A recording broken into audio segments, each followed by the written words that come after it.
San Jose may have fell out of the top 10 largest cities in the United States with just under 1 million people, but the culture, the diversity of this area, still ranks at number 4 in the nation for the U.S. News and World Report. So join me for the top 5 reasons that San Jose and the area are great to live in.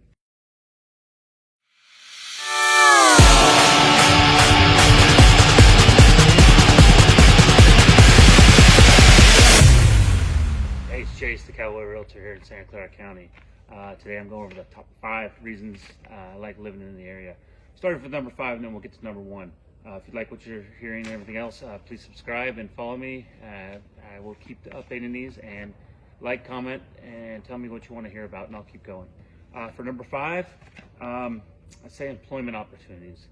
Here in San Jose, there's always jobs created. Payscale.com says the average salary is about $112,000. Household income, husband, wife, family, just under $180,000. So that's a big income. Of course, housing prices are a little higher, but even if you had Apple or Google, they're around $150,000. And then Glassdoor ranks the city within the top 10 best cities to work, and of course the surrounding areas. And unemployment constantly under 4%. A lot of people moving here, they have one job opportunity that they go to, and then after that they actually, they may stay for a year or 2, and then or maybe even 6 months, and then change jobs. There's so many opportunities out here, and there's so many headhunters looking for qualified employees, and especially engineering. There's a lot of engineering jobs out there. So that's number 5. Number 4 on my list for ranking reasons I like the San Jose area is just entertainment. There's so much stuff to do out here. I just made a quick list real quick. I'll go over it. Probably forgot some stuff, but this is the main stuff out here. We got Winchester Mystery House, Great America, Gilroy Gardens, Top Golf, the Santa Cruz Beach Boardwalk. We have water parks, Raging Waters. There's some in Morgan Hill, and there's one in Gilroy also. Axe throwing rooms, museums. We got Rosicrucian Museum, which is Egyptian museum. Happy Hollow Park. We have petting zoos throughout the towns and cities. Farms, active farms you can go on to. As far as sports, we still got the Sharks, 49ers, Giants, Warriors, and the A's are still with us for this season. We don't know when they're leaving. Probably next year, but they'll be with us one more season. And of course, there's always lakes for water skiing. There's Lake Tahoe in the Sierras, a couple hours away. The beach, surfing, a few minutes away. And one of the things that a lot of people forget about is the flea market here we have in San Jose. It's huge, up to 2,400 different vendors a year. It's about 120 acres, and there's actually 8 miles of walking to go through all the vendors. If you've never been to a flea market, there's just a lot of food. There's used stuff, people turn over, resale. There's new stuff. There's a lot of different things. It's always fun to make a day out of it, go out there too. So I can go more depth that with the flea market later on also. Number 3 on my list of top 5 things in San Jose I like. Food and drink. Like I said in the last video, I'm a big foodie. I love food. There's such a diversity just because we had, I think it's about 40% of our population, a little more, is immigrants.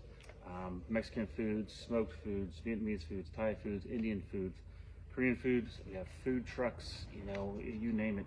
There's got to be something here for everybody that they love. As far as drinks, we still have, wineries. We used to have over 100 wineries back in the 1800s. It's one of the original places in California to have wineries. Down to about 50 wineries, about 15 breweries. We have a cidery. We used to have a meadery. I don't think it's going to open back up. They've been trying to, get it back open, but we have meads here, and about 5 distilleries. In addition to that, we have farms, ranches, egg farm, even a certified dairy. Number 2 on my list is actually the diversity. San Jose has been called the melting pot of the area. So we do get a lot of immigrants, a lot of people from different cultures, all converging here. 40.4% of the population is foreign born. 41% are Asian, almost 25% are Hispanic. mostly being of Mexican descent. Wise.com states San Jose is number 4 in U.S. for immigrant-friendly cities. That means all throughout the United States, they have a lot of different programs and a lot of help out there for people immigrating into the United States. Places like we have Japantown, been there for over 125 years. It's one of 3 Japantowns left in the United States like it. Little Saigon, you know, it's like a Vietnamese side of town. It's originated, I think, about 15 years ago or so, 20 years ago. It's one of the largest in the U.S. and it's actually, we have the largest Vietnamese population outside of Vietnam. Chinatown, which currently there's no Chinatown here. San Francisco does have a Chinatown up there. In the past, San Jose's had 5 different Chinatowns in different parts of the areas, but currently there's no Chinatown. We have Little Italy. It's near the Sharks, where the Sharks play. It's been there since the 1880s, that area, and they have an Italian festival every year, and there's a lot of great restaurants down in that area also. And also we have a Little Portugal, a big Portuguese population here in the San Jose area. It's just east side of downtown San Jose. They have a restaurant there. It's only the 2nd Portuguese restaurant to ever get a Michelin star, and it is actually the first restaurant to get a Michelin star in San Jose. I'm going to try to say the name. It's Agdia restaurant in San Jose. Like I said, Michelin star. It's the first one in San Jose and only the 3rd Portuguese restaurant in the United States to get one. So that's a little bit about the diversity, and it's, you know, everywhere you go you can find something new. Number one, and one of my favorite things about this area, and probably one of the reasons why I never leave, and a lot of people won't ever leave, is the fact that the climate is so mild.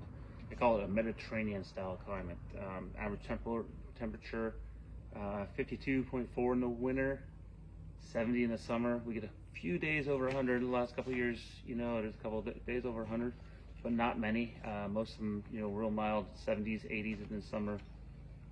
Hardly ever freezing during the winter, maybe 1 day, 2 days every couple of years. Average rainfall under 8 inches, basically a desert without the heat. It's nice. A lot of the you know, mountains around us, Santa Cruz Mountains, get a lot of the rain. They absorb a lot of the rain before it gets to the valley down here, so we don't get too much. We have 300 sunny days a year. That's the San Jose. That's and the surrounding areas. We're not counting Santa Cruz of the Hill or, you know, San Francisco or Oakland or anything else, because, you know, the Bay Area really has a lot of microclimates. So depending on where you're at, you're going to get the different climates. For example, if you go to San Francisco, the warmest month of the year is going to be September. The rest of the year is like foggy. We get a lot of fog from the Central Valley and all that. So it's going to be foggy, and the hottest days are going to be in September. Whereas, you know, our hottest days are going to be July, August, and then cools down from there. Other than that, you know, it's just great all the time. Anyway, thanks for following me and listening to the whole thing. I'm here for you. I'm here to answer any questions you have. If you're thinking about moving in 7 days, 7 months, 7 years, give me a call. You know, we'll talk about it. I'll help you any way I can. I'll have the answers, and if I don't have the answers, I will find them for you. Call, text, email me. Doesn't matter time of day or anything else. I'll get back to you within 24 hours, and hopefully I'll help you out. So until next time, let's go.